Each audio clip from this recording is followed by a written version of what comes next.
As a preteen, my first job was to babysit my next door neighbor's daughter. I was about 12 years old, I think, maybe even as young as 11. And though I enjoyed looking after my younger cousins and entertaining them while the adults did their visiting, being paid to look after someone else's child seemed like a really big step. Kirsten was an easygoing child, and I enjoyed my time with her. We played a lot. When her younger brother arrived, I would look after the two of them for longer periods of time. And I actually remember having to learn how to put on a disposable diaper from baby Chad's father. See, I'd only learned how to do the cloth type, so these disposable ones were kind of newfangled things I didn't know. My first attempt was not the best, but I do remember one day in particular looking after the children for most of the day and into the early evening, as their parents had gone to a play in Stratford. And when I look back on the experience, I'm amazed to think they entrusted their children into my care when I was so young. I think that even included a dog at one point. Entrusting something that is of value to you into the care and safekeeping of another, I think, is a significant act. It would seem that the master of our story is choosing 3 people to do just that. He's going away and he leaves significant amounts of money for others to look after on his behalf.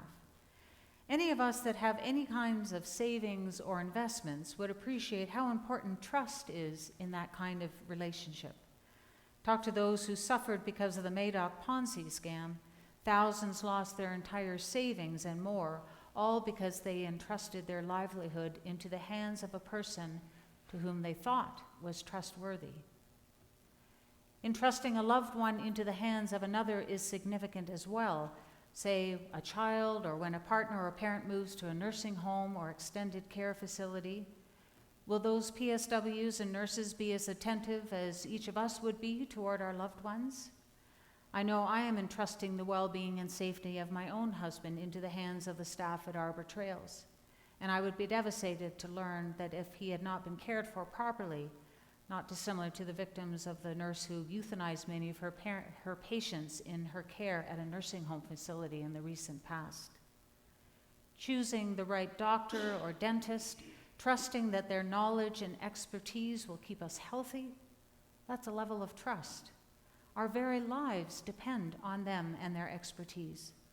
Whether children or elderly seniors or adults, our life savings, our future livelihoods, our health, even our happiness, every day we entrust ourselves into the hands of others. And today's parable of the talents tells the story of a boss entrusting 3 of his employees to handle his business affairs while he is away. As we heard read, the first employee takes the money entrusted to him and doubles its value. We actually can perhaps mistake using the word talents literally in this story. Talents of the time were a unit of currency and likely would be worth thousands of dollars in today's values. So say the first employee was given approximately $500,000 by his investments, and by his handling of that investment money, made enough to return into his boss probably close to $1 million. The second one, who had been given, say, approximately $200,000, apparently doubled its value and returned almost $500,000 to his boss. And we heard read the third employee took the one talent, maybe about $1,000, and buried it in the ground and basically kept it safe until his boss's return. Or did he? Our third investor, entrusted with the large sum of his master's money, is admonished for being cowardly and lazy and is basically sacked on the spot while the other 2 grin from the other side of the room. The parable of the talents read to us today is one that many Jesus told throughout his ministry. Parables were a unique literary genre of storytelling that was common among the Jewish people of his time. They were part of their culture and were told at home around the dinner table or in the fields or in the workshops, even in the synagogues. And they were not a new genre invented by Jesus. There are also a few parables found in the Old Testament or our Hebrew Bible. In an oral tradition, the listener is just as important as the storyteller. Parables are open narratives that invite the listener into engagement with them. And so when Jesus told parables, he was likely expecting we would do more than just listen, but that we would in fact think and talk about them as well. They were intended to generate debate and discussion, and I'm certain that this one did.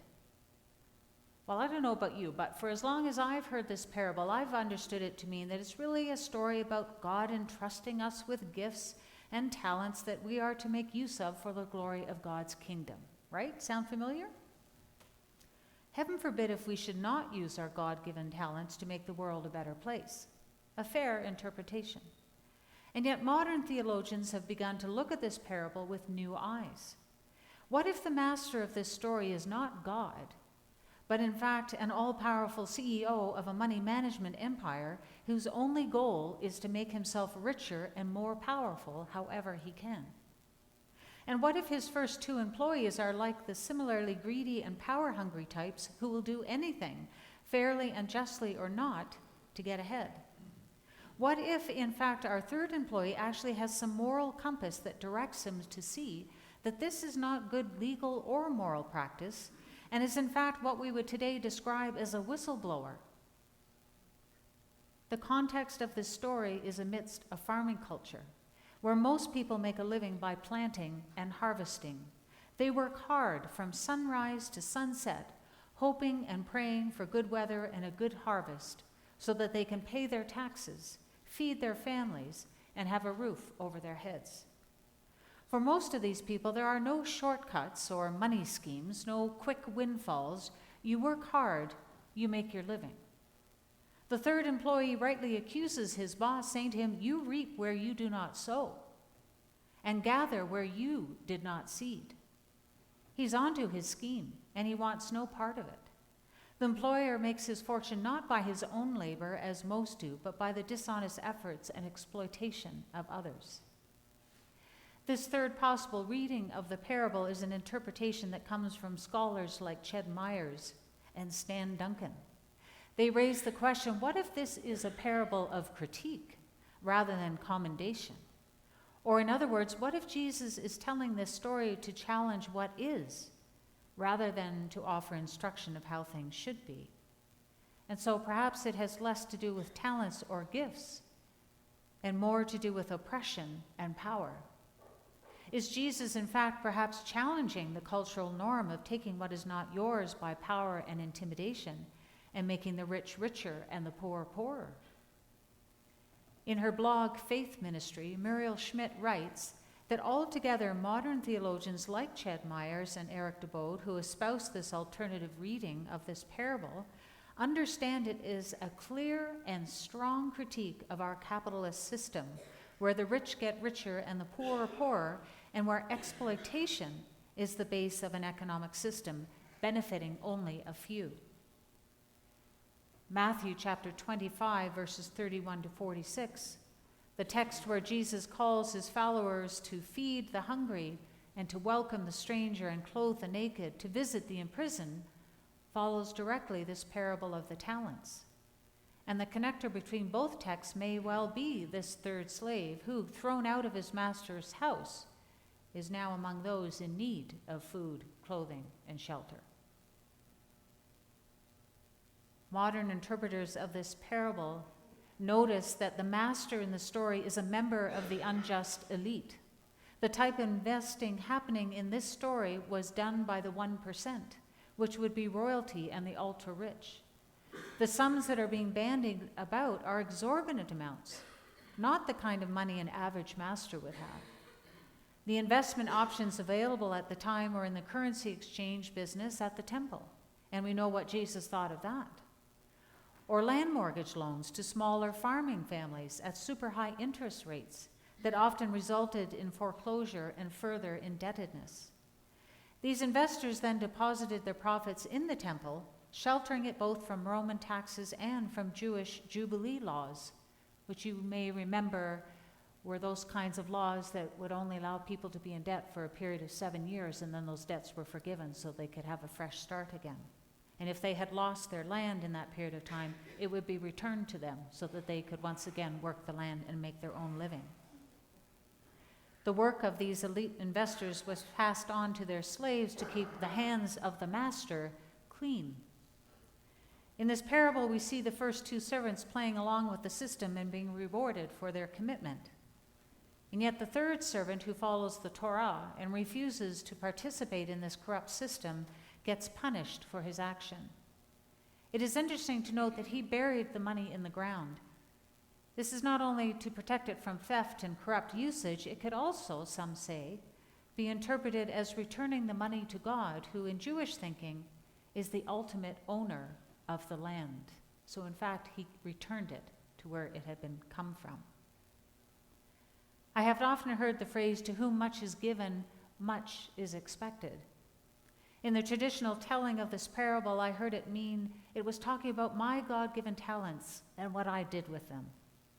But in this more current interpretation, I realize it is about so much more.